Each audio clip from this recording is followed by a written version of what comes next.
بسم اللہ الرحمن الرحیم۔ السلام علیکم دوستوں، میں Mureed Saleem, welcome to my YouTube channel novel orchard. کیسے ہیں آپ سب لوگ؟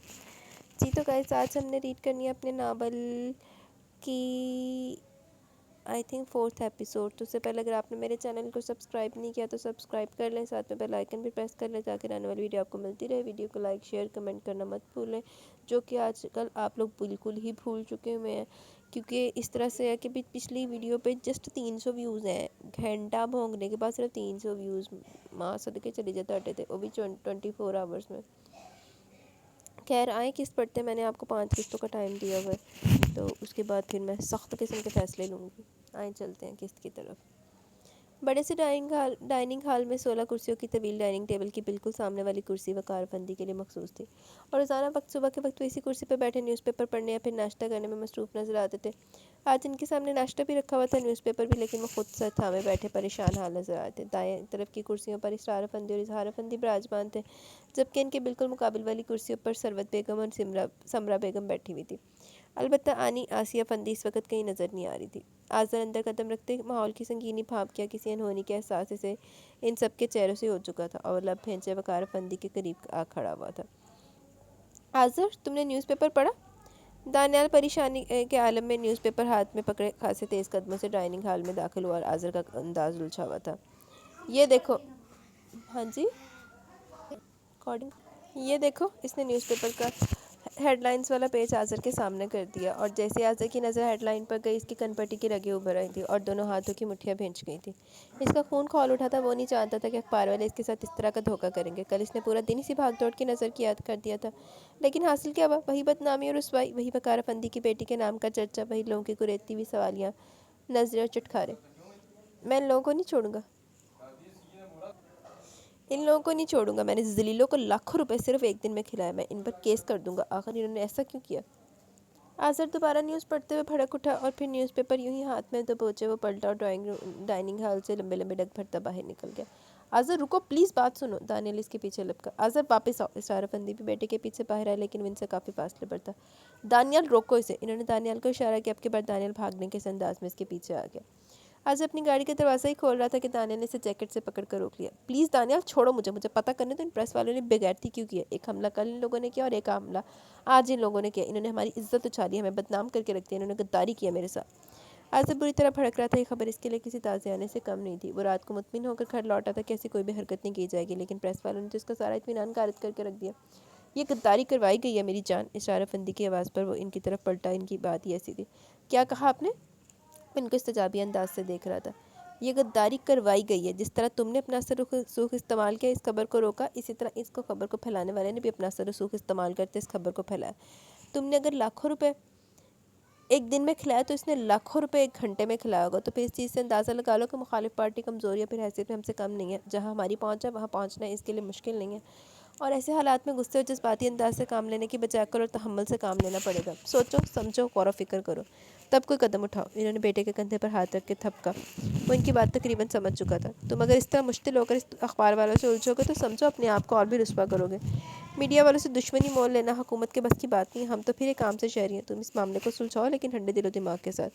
ہمیں پتہ ہے کہ یہ معاملہ ہماری عزت اور غیرت کا ہے، لیکن عزت اور غیرت کے معاملے میں ہمیشہ قدم پھونک کے اٹھانا پڑتا ہے۔ ہمیں تم پر برا بھروسہ ہے، تم سب حل کر لو گے، بس صبر سے چلو، سکون سے رہو۔ انہوں نے اسے ہر اونچ نیچ سے آگاہ کیا۔ آذر چپ ہو گیا۔ اس کے ذہن میں رات وقار افندی کے سیل پر آنے والا میسج پھر سے تازہ ہو گیا تھا۔ تو گویا اس نے اپنی دوسری جھلک دکھائی تھی۔ بڑی سونی دکھائی تھا انہوں، لیکن ہے کون ہے؟ وہ اخبار دیکھتے ہوئے سوچ رہا تھا۔ دانیال اور اسرار افندی سے تھوڑا قائل کرتے ہوئے اندر لے آئے، لیکن اس کا انداز ہنوز الجھا ہوا تھا۔ وہ برٹش لائبریری سے باہر نکلی تو ایک دم ٹھٹک گئی۔ اچھا خاصا دن رات میں ڈھل چکا تھا، صرف ایک گھنٹے میں موسم ایسی کروٹ لے گا اسے ہرگز امید نہیں تھی۔ ہلکی ہلکی بارش کے ساتھ برف بھی گری تھی، روش پر دور دور تک برف کی تہ جم چکی تھی۔